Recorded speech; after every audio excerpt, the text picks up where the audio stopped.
The first rays of dawn pierced through the dense forest, casting a golden glow on the rugged mountain trail. Oliver, a middle-aged man with weathered features and a quiet strength in his gaze, walked steadily along the narrow path. His footsteps were deliberate, crunching softly against the fallen leaves and dirt. In his right hand, he held a sturdy wooden staff, its surface smooth from years of use. The cool morning breeze brushed against his face, carrying with it the crisp scent of pine and earth. Oliver paused for a moment, his eyes drawn to the horizon where the sun slowly climbed, painting the sky in hues of orange and pink. His heart swelled with a mix of tranquility and anticipation. This daily walk was his solace, a ritual that grounded him in the rhythms of the natural world. Yet, something about this morning felt different. There was an unfamiliar energy in the air, subtle but unmistakable, as if the forest itself was holding its breath. Taking a deep breath, Oliver resumed his steps, his mind wandering to thoughts of what lay ahead. He had always been a man of quiet determination, content with the simplicity of his life in the village nestled at the foot of the mountains. But recently, he had felt a stirring within him, a longing for something he couldn't quite name. As he climbed higher, the sunlight filtering through the canopy seemed to grow brighter, more vibrant, as if urging him forward. Reaching a clearing, Oliver stopped once more. The full expanse of the valley below spread out before him, bathed in the golden light of morning. The sight was breathtaking, yet his gaze was drawn upward, toward the peak of the mountain that loomed ahead. There, in the distance, something glinted faintly, catching the sun's rays. Was it a trick of the light, or a sign meant for him alone? For the first time in years, Oliver felt a spark of curiosity, a pull toward the unknown. As the wind whispered through the trees, carrying a melody only he seemed to hear, a small smile crept across his face. This wasn't just another walk, it was the beginning of something new. With a renewed sense of purpose, he gripped his staff tighter and continued up the trail, ready to discover what awaited him beyond the dawn's light. The trail grew steeper as Oliver pressed onward, the air thinning with each step. His breaths came slower now, deliberate and deep, as he navigated the uneven path. Despite the challenge, his resolve never wavered. The glint he had seen earlier remained lodged in his thoughts, pulling him forward like a magnet. But then, he froze. A sound, faint but distinct, echoed through the stillness of the forest. It wasn't the rustling of leaves or the call of birds greeting the morning. It was a cry, soft, haunting, and undeniably human. Oliver's heart quickened as he strained to listen. The cry came again, this time clearer, drifting from somewhere ahead and slightly to the left. He scanned the trees, his eyes narrowing as he tried to pinpoint the source. The cry was neither frantic nor pained, but it carried a deep sorrow, a weight that seemed to hang in the air. Oliver's instincts screamed at him to proceed with caution, but the ache in the sound tugged at his soul. Gripping his staff firmly, he stepped off the main trail and into the underbrush. Twigs snapped underfoot, and branches clawed at his sleeves as he pushed deeper into the forest.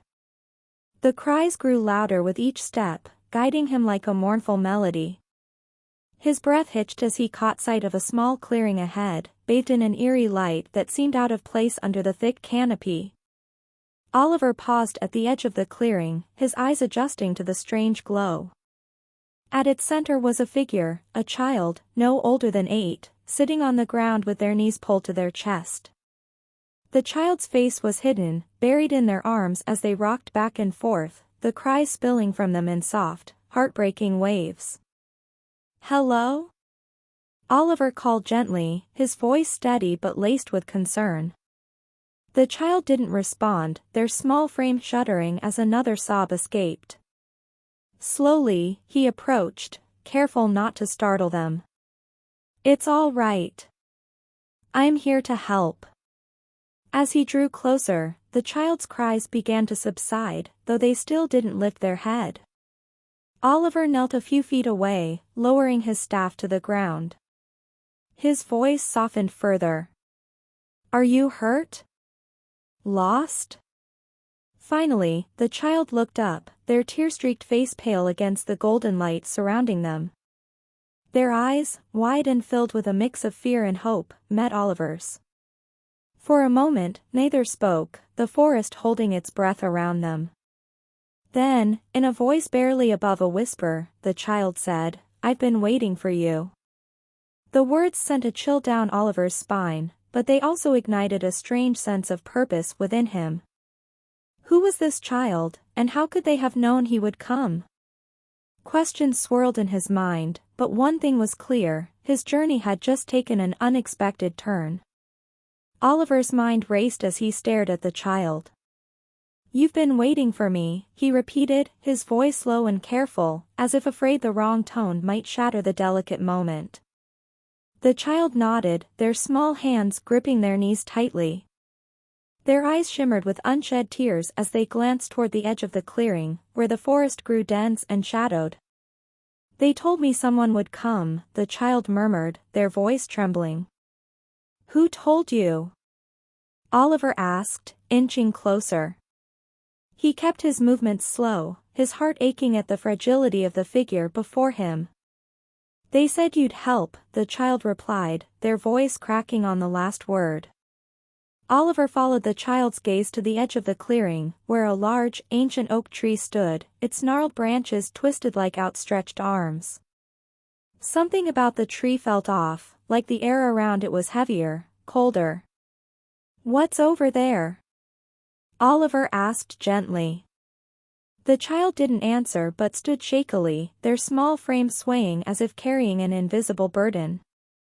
They turned toward the oak, their steps hesitant. Oliver rose to follow, his gut tightening with an unnamed dread. As they approached the tree, a faint, metallic smell reached Oliver's nose. It was sharp, unmistakable, blood. His stomach clenched. He quickened his pace, stepping in front of the child and motioning for them to stay back. "Wait here," he said firmly. The child hesitated but nodded, retreating a few steps as Oliver advanced. Reaching the base of the tree, Oliver's eyes widened in horror. There, partially obscured by the roots, lay a small bundle of cloth, stained crimson. His breath caught as he crouched down, his hands trembling. He reached out and carefully unwrapped the fabric, revealing the lifeless face of another child. The boy looked no older than the one behind him. His features were delicate, serene, as though he had fallen into a deep sleep. But the bloodstains told a different story, a brutal, senseless one. Oliver's chest tightened as he stared at the boy, a wave of sorrow crashing over him. He turned to the child who had led him there, his voice shaking. Who is this?" The child's lip quivered, and tears streamed down their face. "My brother," they whispered, their voice breaking. "I couldn't save him." Oliver felt the weight of those words like a physical blow. The child's grief was raw, overwhelming, and Oliver could feel it seeping into the air around them. "I'm so sorry," he said, his voice thick with emotion. The child took a hesitant step forward. "They took him," they said, their small hands clenched into fists. "They hurt him, and I couldn't stop them." "Who?" Oliver asked, his voice firm now. "Who did this?" The child hesitated, their gaze flickering to the shadows beyond the clearing. "The ones who hide in the dark," they said, their voice barely audible. "They're still out there."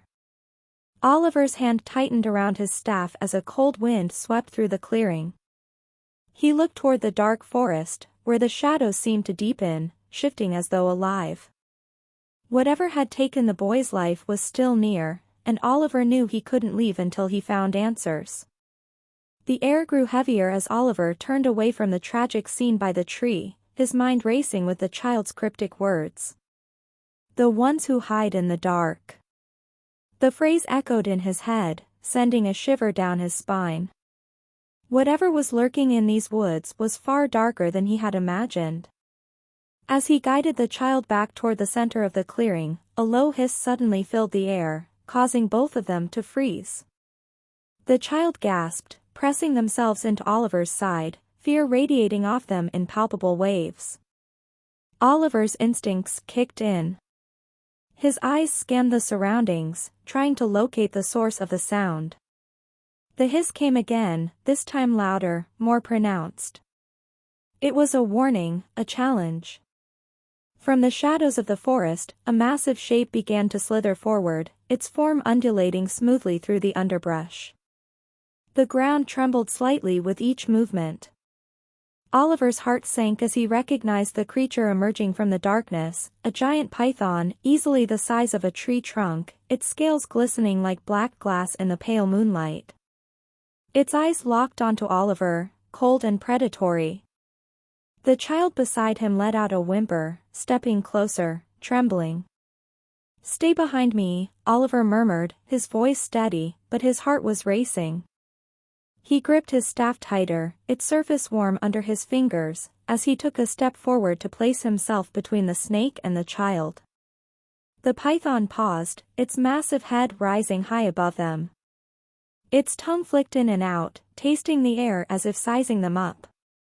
Oliver's mind raced, calculating the distance, the chances of escape, but there was nowhere to run. The snake was too fast, and its territory was the entire forest. The child's soft voice interrupted his thoughts. "It's the guardian, the one they call the protector of the woods. They say it never lets anyone leave once they've entered." Oliver's eyes widened as he looked at the child, the full weight of the situation sinking in. The creature was no mere beast, it was a guardian, bound to protect something deeper within these woods. But what was it protecting? And why had it turned on them? With a sudden, sharp hiss, the python lunged. Its body twisted in a blur of motion, faster than Oliver had anticipated. Instinctively, he sidestepped, swinging his staff in a wide arc. The python's massive body crashed against it with a force that nearly knocked Oliver off his feet, but he held firm, using the staff to block its advance. The creature recoiled slightly, its eyes narrowing as it assessed the new threat. Oliver had no time to hesitate. He knew this wasn't just a battle for survival, it was a battle for the truth of what lay hidden within these woods. And there was no turning back now. "Get back!" Oliver shouted to the child as he thrust his staff forward, aiming for the python's thick body.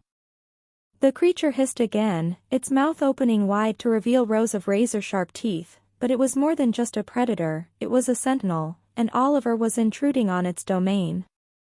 With a swift, calculated move, Oliver darted to the side, narrowly avoiding the python's snapping jaws.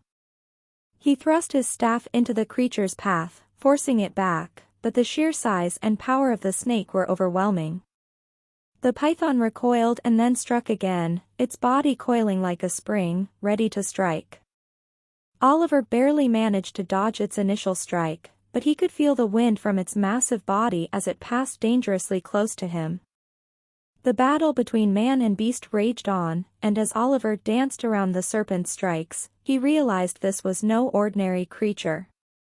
There was something ancient, something mystical about the guardian. He had to find a way to stop it, to reveal its true nature. Suddenly, in the midst of the chaos, the child's voice rang out, clear and firm. "The heart! Strike the heart!" Oliver's head snapped toward the child, confusion flooding his mind. The heart? He didn't have time to question further. The child's command was enough to make him act. His eyes locked onto the python's massive form, searching for an opening. With one final, calculated movement, Oliver shifted to the left, evading another strike, and swung his staff directly toward the python's chest. The force of the blow sent a shockwave through the air, and for a moment, everything seemed to stop. The giant serpent let out a high-pitched hiss of agony as it reared back, its massive coils unraveling. It was no longer attacking, it was retreating. Oliver watched, breathless, as the creature slithered away into the darkness of the forest, leaving only the sound of its fading hiss behind. Oliver stood panting, his body aching from the battle, but relief washed over him as the immediate threat was gone. The child, still behind him, slowly stepped forward, eyes wide with a mix of awe and fear. "It's gone, but the path is still dangerous," the child whispered, staring into the depths of the forest where the python had vanished. Oliver nodded grimly. The guardian had retreated for now, but it hadn't revealed all its secrets. Something deeper was at play here, and he wasn't about to leave until he uncovered the truth.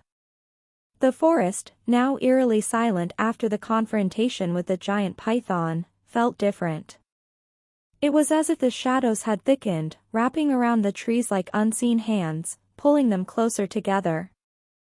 The night had grown colder, and every sound, every crack of a branch beneath their feet, seemed amplified in the stillness. Oliver turned to the child, who was clutching the hem of his cloak, their eyes wide, but they no longer seemed as fearful as before. There was a quiet determination in their gaze, as though they had seen something larger than themselves and were now bound by it. "We should keep moving," Oliver said, his voice low and steady, though his thoughts were elsewhere. He couldn't shake the feeling that the encounter with the guardian was only a fraction of the mysteries this forest held. Whatever was lurking, whatever ancient forces had brought this place to life, they hadn't revealed themselves fully. But Oliver had no intention of staying any longer than necessary. The child nodded, their expression serious. "The way back will be harder," they said, as if they already knew the path they had to take. "The guardian doesn't like intruders, but its protection is not the only thing in these woods." Oliver gave a soft sigh, feeling the weight of the child's words settle in his chest. He glanced at the twisted trees, the thick canopy that seemed to press down on them. The air was heavy with the scent of damp earth and moss, and it made him uneasy. He had known the forest was no ordinary place, but hearing it from the child's lips made it all the more real. "Lead the way," Oliver said. The child nodded again, stepping ahead, their pace slow but purposeful. As they walked, Oliver couldn't help but keep a wary eye on their surroundings. The trees seemed to close in as they ventured deeper, their twisted limbs like skeletal hands reaching out to grab them. The further they went, the more oppressive the silence became. It was as though the forest itself was watching them, waiting for them to make a mistake, to reveal a weakness. But Oliver kept his senses sharp, every rustle of the leaves, every shift in the air, caught his attention. "We're not far from the edge of the forest," the child said quietly, breaking the stillness. "But it's dangerous. There are things out here that are not alive in the way we are." Oliver glanced at the child, who seemed oddly calm for someone so young. They spoke as though they had lived through this kind of thing before. The child's words echoed in his mind, and he began to wonder just how much they truly understood about this forest. As they continued walking, Oliver noticed strange markings on the trees, symbols carved into the bark, ancient runes that glowed faintly in the dim light. The further they moved, the more these markings became frequent, as if they were being led toward something specific, something waiting for them. Then, just as the path seemed to open up, a sudden rustling in the underbrush caught Oliver's attention. He quickly held out his hand, signaling the child to stop. The child froze, eyes wide as they looked to him for guidance. From the shadows, a low growl echoed, sending a chill through the air. The ground trembled lightly as something large and heavy moved toward them. Oliver's heart raced, and he instinctively placed himself between the child and the sound, ready to face whatever was coming. His grip tightened on his staff, and his muscles tensed, prepared for another confrontation. The growl grew louder, closer, and then, through the dense underbrush, emerged a figure unlike any he had seen before. It was a large creature, its body covered in dark, matted fur, and eyes that glowed a haunting shade of red. It moved with the grace of a predator, its jaws snapping as it sniffed the air, catching the scent of the two intruders. Oliver took a step forward, his heart pounding in his chest. The creature stared at him for a long moment, its eyes narrowing as if assessing him. Then, without a word, it turned away, its massive form vanishing back into the woods as quickly as it had appeared. The child let out a soft breath, clearly relieved, but still tense. "It's gone," they whispered. "For now." Oliver stood frozen, his senses still on high alert. He had expected another danger, but this creature, whatever it was, hadn't attacked. It had merely observed them, as if to test their resolve. "Let's go," Oliver said, though his voice betrayed none of the uncertainty he felt. "We're close now." The child nodded, but they didn't seem as sure. Their gaze was distant, as though they were watching something beyond the trees. "I hope we are," they murmured, their voice barely a whisper. They continued their journey through the dense forest, each step bringing them closer to the edge, yet Oliver couldn't shake the feeling that the forest wasn't quite done with them. As they walked, he wondered just how deep this mystery went, and whether they would ever truly be free of the forest's grip. Finally, after what felt like hours of walking in silence, the trees began to thin. The air grew lighter, the oppressive weight of the forest lifting, and in the distance, Oliver saw the faint outline of the clearing he had crossed before. The path to the outside world was just ahead. But as they approached the edge of the forest, a sense of unease lingered, as though they were being watched, as if something, perhaps even the forest itself, was not quite ready to let them go. Oliver turned to the child, his eyes narrowing as he sought answers. But the child only looked back, their expression unreadable, before they stepped into the light. And with that, the journey back from the heart of the forest was complete. But Oliver couldn't shake the feeling that, in some ways, their journey was only just beginning. The sun began to set as Oliver and the child finally emerged from the depths of the forest. The air felt different now, lighter, as if the forest had relinquished its hold over them. The path ahead led to a small village nestled in a valley, its houses framed by fields of golden wheat swaying gently in the evening breeze. The sounds of life, laughter, the clink of metal, the distant chatter of villagers, reached their ears as they neared. For a moment, Oliver paused, feeling the weight of the past few days settle in. The forest, the creatures, the mysteries, they were all behind them now, but the child's journey had only just begun. His eyes turned to the child, who walked silently beside him, still clutching his cloak, their eyes distant, lost in thought. Their silence spoke volumes. There was a history there, a burden they hadn't fully shared, and Oliver wondered if they would ever find the words.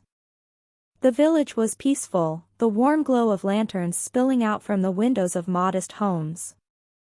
A few villagers glanced up as they passed, nodding respectfully to Oliver, but none spoke.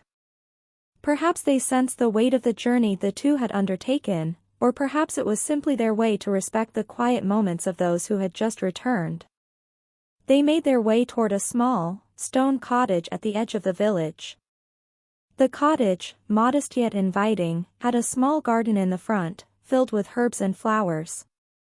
A faint, comforting smell of something baking drifted from the open window, and Oliver could hear the soft murmur of a woman's voice within. The door creaked open before Oliver could knock. A woman, no older than 35, with dark hair tied back in a loose bun, stood in the doorway, her eyes lighting up when she saw them. "Oliver! You're back," she said, her voice warm and welcoming. Her eyes moved to the child, a soft smile crossing her lips. "And you must be the one Oliver has been talking about," she said kindly. The child looked up, startled at the sudden attention. They hadn't spoken much of what had happened during their journey, but they had listened to Oliver's quiet reassurances. Still, something about the woman's gaze, gentle and understanding, seemed to put them at ease. For the first time in a long while, they allowed themselves to meet the woman's gaze, their lips parting slightly, unsure of what to say. "Come in," the woman said, stepping aside and holding the door open wider. You're both welcome here. We've been waiting for you. Oliver nodded and ushered the child inside. The warmth of the cottage wrapped around them like a comforting embrace. The woman, who introduced herself as Anna, gestured for them to sit at the small table by the hearth.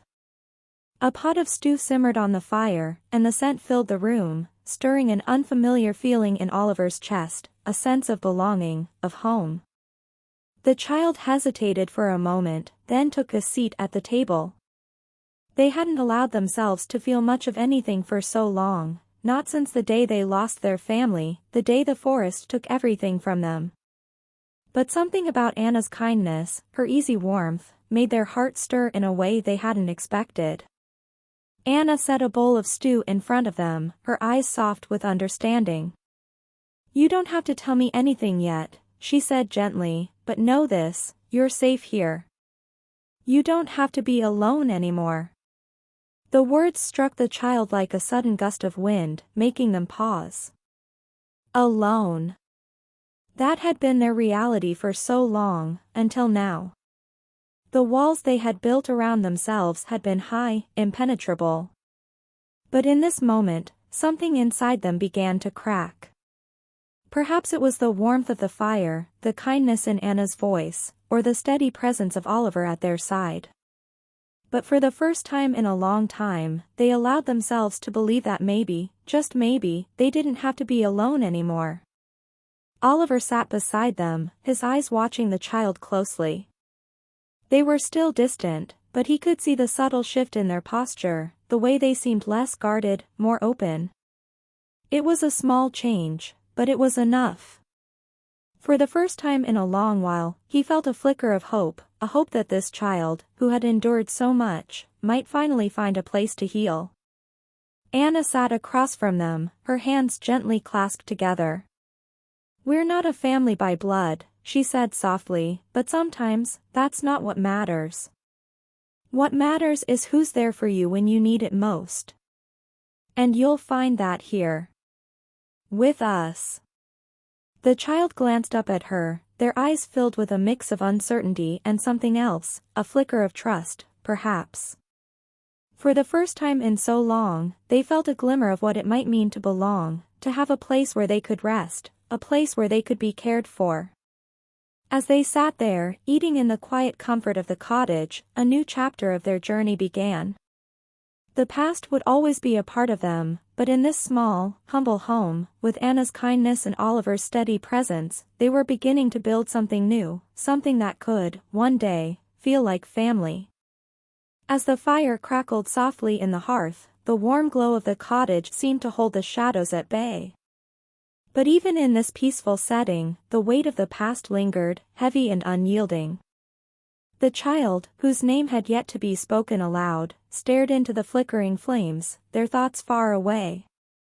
The comfort of the meal, the safety of the home, all seemed so distant compared to the darkness they had known for so long. Anna, sensing the quiet tension, chose her words carefully. She didn't press the child to share anything they weren't ready to reveal. But as the minutes passed, she noticed the child's shoulders stiffen, their hands tightening around the bowl in front of them. The silence was thick, as if the air itself was holding its breath. Oliver, who had been silent until now, spoke up gently.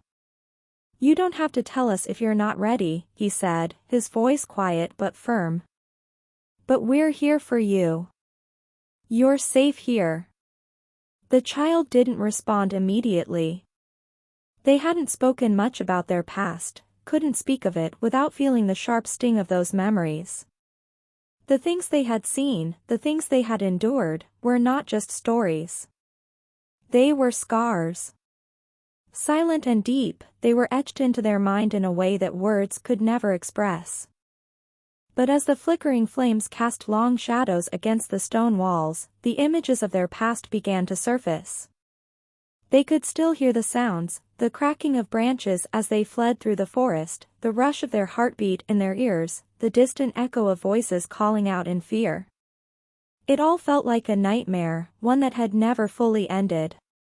The images were raw, vivid, like the moment when everything had changed, when the safe world they had known was ripped apart, and they were left alone, adrift in a world that suddenly felt vast and cruel. The memory of the night their family was lost haunted them like a phantom. They remembered the terrible growl of the creature, the forest suddenly alive with danger. It was supposed to be a safe place, a sanctuary for them all. But then came the shadows, creeping from every corner, swallowing everything whole. They remembered the scream of their sister, the rush of footsteps as their parents tried to pull them to safety. But there was no escape. The dark force had taken them all, swallowed them in an instant, leaving only the child behind, alone, with nothing but the twisted, haunting remnants of that night. It was in those moments of stillness, the quiet of the cottage, that made the past feel even more suffocating. It was as if the walls themselves pressed in, forcing the child to confront the haunting memories they'd spent so long running from. Anna, noticing the change in the child's demeanor, moved quietly beside them, placing a gentle hand on their shoulder. "You don't have to relive it," she said softly, her voice low but full of understanding. "The past doesn't have to define you. You are here now, with us." The child's heart trembled at her words. Here now. The thought felt so foreign, so impossible. They had lived for so long with the belief that their past was an inescapable part of them, that the darkness they had witnessed would forever follow them. It had shaped who they were, their every action, their every breath. But Anna's voice, soft and steady, planted a seed of something new within them. The possibility that maybe, just maybe, they didn't have to be consumed by the past. That perhaps, with time, they could build something new. Something free from the chains that bound them to that night, that darkness. Yet, as much as they wanted to believe that was possible, there was a part of them that still clung to the shadows. The memories were too vivid, too real to simply vanish with kind words or a warm hearth. It would take more than just safety, it would take trust, a deep and painful process of learning to let go. The fire crackled again, its light casting a brief, fleeting warmth across the child's face. For the first time since that night, there was a fragile glimmer of hope, a possibility that the dark past that had once seemed so endless might eventually fade into the light. But the path forward was unclear. It was not an easy journey, and the child knew that. But, for the first time, they didn't feel quite so alone on it. Anna's hand remained on their shoulder, and in that simple gesture, the child found something they hadn't felt in a long time, the first stirring of connection, of belonging. It wasn't much, not yet. But it was a start. And sometimes, that was all one could ask for, a beginning. The evening sun had begun to dip below the horizon, casting a soft orange glow across the horizon. The air was cool, and the soft whisper of the wind rustled the leaves outside. The family had settled into the quiet rhythm of their new life, but an unsettling feeling lingered in the air. The child, still adjusting to the warmth and safety of their new home, found themselves staring at the door, as if expecting something, or someone, unexpected.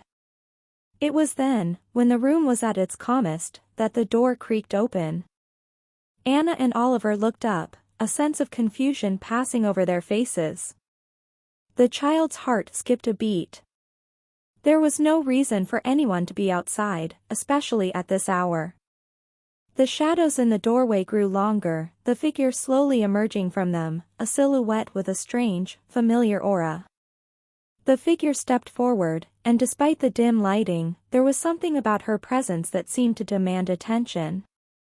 She was tall, cloaked in a deep, dark fabric that swirled around her as if it had a life of its own. Her face was mostly obscured by the hood, but there was an unmistakable warmth in her eyes, a warmth that sent a shiver through the child's spine. Anna stood up, her movements slow and cautious. Who are you?" she asked, her voice measured but curious. The figure didn't immediately respond, only stepping further into the room. She was so still, so composed, that it was almost as if she had always been there, waiting for this very moment. As she moved into the light, the child caught a glimpse of her face, and their breath hitched. There was something about the way she looked that made their heart race, something so painfully familiar. The woman's eyes met the child's gaze, and for the briefest of moments, time seemed to stand still. The air thickened with a strange, heavy presence, and the room seemed to hold its breath. The child could feel their heart pounding in their chest as they stared at her. It wasn't just that her face looked familiar, it was as if they had known her their entire life, though they couldn't remember when or where. "Do you know her?" Anna asked, her voice edged with concern as she glanced between the woman and the child. The child's lips parted, but no words came out. 1,000 thoughts rushed through their mind, but they were lost in the overwhelming flood of emotions. Who was this woman? And why did it feel like a long-forgotten part of their soul was being pulled back to the surface? The woman stepped closer, and now, for the first time, her voice echoed in the room, low and soothing, with a softness that felt like the whisper of a distant memory. "I have been waiting for you." The child's mind raced. "Waiting for me?" they whispered, unable to suppress the words. "Yes," the woman nodded, her smile both tender and tragic. "I've always been here, always watching. I couldn't protect you before, but now, I can." The words sent a wave of emotion crashing over the child. It was as if the walls around their heart were finally beginning to crumble, as if the mystery they had carried within them for so long was on the verge of being revealed. "But, you left me," the child finally managed, the accusation hanging in the air. "Why?" The woman's expression softened, her eyes darkening with regret. "I never wanted to leave you. But there were things I couldn't control. Things I had to protect you from." The child's mind spun with confusion. "Things to protect me from?" Oliver stepped forward cautiously, sensing the child's turmoil. "Who are you?" he asked again, the tension in the room thickening with every passing second. The woman looked up at him, her expression shifting to something more sorrowful, yet resolute. "I am the one who gave you life," she said softly, her voice trembling slightly. "I am the mother you thought was lost, the one who—" Before she could finish, the child's heart twisted in a way they could not comprehend. "No," they whispered, shaking their head in disbelief. "It can't be. You're gone." The woman's eyes filled with a deep, sorrowful pain. "I never wanted to leave you. I never wanted you to suffer. But there are forces in this world, dark forces, that I couldn't fight alone. And I had to make choices that kept you safe." The child stumbled back, their mind grappling with the enormity of the truth. The woman was here, standing in front of them, offering answers to questions they had buried deep within their heart. Yet, despite the strange comfort of her presence, there was an undeniable unease. The past was still shrouded in darkness, and the answers she offered only seemed to open more questions. "Why now?" the child asked, voice trembling. "Why did you come back now?" The woman's eyes softened. "Because you're not alone anymore. And because it's time to face what we've both been running from." As the firelight flickered and the shadows stretched longer, the child knew their life was about to change again. This woman, this mother who had been lost for so long, was a part of a greater mystery, one that was only just beginning to unravel. And the journey they had thought was over had only just begun. The air in the room grew colder as the mysterious woman stood before the child, her presence both comforting and unsettling. The truth that hung between them felt like an invisible thread, pulling the child deeper into the unknown. "I know it's hard to believe," the woman said gently, her voice trembling with a sorrow that seemed to weigh heavily on her. "But everything I've done, everything I've hidden from you, was to protect you. You need to understand, there are forces much greater than us at play. Forces I couldn't fight alone. The child's heart raced, their mind spinning with 100 questions, each one more overwhelming than the last. What do you mean? They asked, their voice cracking. What forces? Why didn't you tell me before? The woman's eyes seemed to darken, the sorrow in them deepening. She took a step forward, her gaze never leaving the child's face. Because the truth was too dangerous. If you knew, if you remembered everything, you would have been a target. They would have come for you, and I couldn't let that happen. The child felt a chill run down their spine. They? Who were these people? And why would the truth make them a target? Anna stepped forward, her voice calm but urgent. Please, tell us. What is this all about? What is she talking about? The woman's eyes flickered towards Anna, a brief hesitation in her expression. Then, she looked back at the child. You were never meant to grow up in the world you knew. The life you had was an illusion, a false reality created to protect you from the truth. You were born into something far greater than you can imagine. The child's mind raced. An illusion? What did she mean? The life they had known, their memories, their parents, were all of it false? I know this is a lot to take in, the woman continued, her voice trembling now with emotion. But I promise you, everything I did was to keep you safe. I had to make sure you grew up thinking you were like everyone else. You had to forget who you were, and what you were meant to become. Forget, the child repeated, their voice barely a whisper. Who am I then? The woman took a deep breath, her hands shaking as she reached out to gently touch the child's face. You are the heir to a legacy that has been hidden for generations. A legacy of power, of magic, of ancient bloodlines. You are the child of the last of the guardians, protectors of a secret so powerful that if it ever fell into the wrong hands, it could destroy the world. The child's breath caught in their throat. A guardian? The words seemed impossible, yet something deep within them stirred as if they had always known. The whispers of their past, the strange feelings that never quite made sense, could this be the truth they had been searching for all along?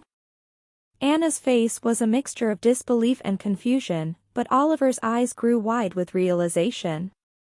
What are you saying? He asked, voice heavy with uncertainty. You're telling us that she's one of them? A guardian? The woman nodded solemnly. Yes, but not just any guardian. She turned her gaze to the child, her eyes filled with a mixture of love and sorrow, is the last of the ancient bloodline, the one who is destined to protect the hidden knowledge of the world, the one who will decide the fate of everything. The room fell silent, the weight of her words sinking in. The child's head spun, the revelation too much to grasp at once. For years, they had felt different, as if there was a part of them that didn't belong to the world they knew. They had always felt drawn to something beyond the ordinary, an unspoken connection to something ancient. The woman took a step back, her eyes filled with regret. I wanted to tell you sooner, but it wasn't safe. The enemies we've been hiding from, they've been watching you for years. They've known about your bloodline, and they will stop at nothing to claim the power you possess. The child looked at her, their mind racing with fear and confusion. What do I do now? They asked, voice trembling. You have a choice, the woman said, her voice soft but firm. You can continue to live as you are, never knowing the truth, never confronting the danger that follows you. Or, you can embrace your destiny, step into the role you were born for, and protect the legacy of the guardians. The child's heart beat loudly in their chest. Everything they had known was about to change. The weight of their family's legacy, the hidden power inside them, it was all too much, too overwhelming. Yet, something deep within them felt an undeniable pull, as if they had been preparing for this moment their entire life. "What will happen if I choose to fight?" the child asked, their voice steady despite the storm of emotions inside.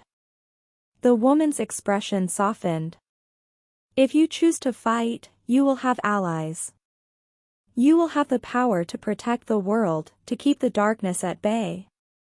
But you must be ready. The path ahead is dangerous, and there is no turning back." The child nodded slowly, their eyes filled with determination. "I don't know if I'm ready," they admitted, "but I'll do whatever it takes." The woman smiled faintly, pride in her gaze. "You don't have to be ready. You were born for this, and with time, you will learn. But know this, your journey has only just begun." The days following the revelation were a blur for the child. They spent hours contemplating the woman's words, the weight of their destiny pressing down on them with every passing moment. It felt as though the world around them had shifted into a new reality, one filled with danger, magic, and an ancient legacy that was now their responsibility to uphold.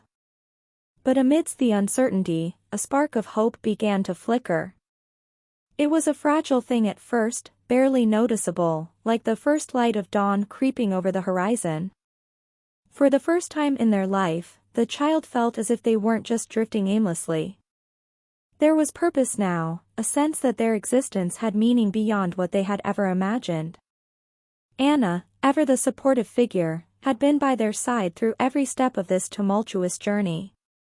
"You don't have to do this alone," she had told them, her voice filled with warmth and determination. "We'll be here for you. Whatever path you choose, we'll fight alongside you." Oliver, too, had shown a strength they hadn't known he possessed. Though he had been filled with doubts and questions at first, he now stood by the child with a resolve that matched their own. "We've always been a family," he had said. "Nothing changes that." The words of those closest to them felt like lifelines, pulling the child back from the depths of fear and uncertainty. They were not alone. Their family, their friends, would stand with them, no matter the cost. As time passed, the child began to train, learning the ways of the guardians, the ancient rituals, the secrets of magic, the techniques for harnessing the power that had always been a part of them, though they had never known it. The woman, who had revealed herself to be their true mother, became their guide. She spoke of their lineage, of the guardians who had come before them, and of the great responsibility that awaited. But despite the gravity of their situation, there was a sense of calm that slowly took root in the child's heart. Each day of training, each lesson learned, brought them closer to understanding their true self. It was as if the pieces of a long-forgotten puzzle were slowly falling into place, and with each piece, the child grew stronger, not just in power, but in spirit. One evening, as they sat on the edge of a cliff overlooking the vast expanse of the land below, the child felt a deep connection to the world around them. The wind whispered through the trees, the stars glittered above, and for the first time, they truly felt at peace. They had been given a chance to rewrite their future, to shape it with their own hands. The weight of their destiny no longer felt like a burden, but like a gift. A gift they could share with the world. Turning to Anna and Oliver, who had joined them on the cliff, the child smiled, a sense of determination in their eyes. "We can do this," they said, their voice steady and filled with conviction. "Together, we can protect everything we love. Together, we can create a future where this legacy doesn't bring destruction, but hope." Anna's eyes softened with affection, while Oliver gave a firm nod, his own confidence growing with each passing day. "We believe in you," Anna replied, her voice filled with pride. And for the first time in what felt like forever, the child believed in themselves. They weren't just the heir to an ancient legacy, they were the person who could change the future. They would not allow the darkness that had once threatened their world to take hold. With the love and support of those around them, they would forge a path toward something better, something brighter. A new hope for the future had been born, one fueled by strength, love, and the courage to face whatever lay ahead. And with each new day, that hope grew, shining ever brighter in the child's heart. The journey was far from over. There would be challenges, there would be pain, and there would be moments of doubt. But now, the child knew one thing with certainty: they were ready. The future was theirs to shape, and with the love of their family by their side, they would create a world where hope would always prevail.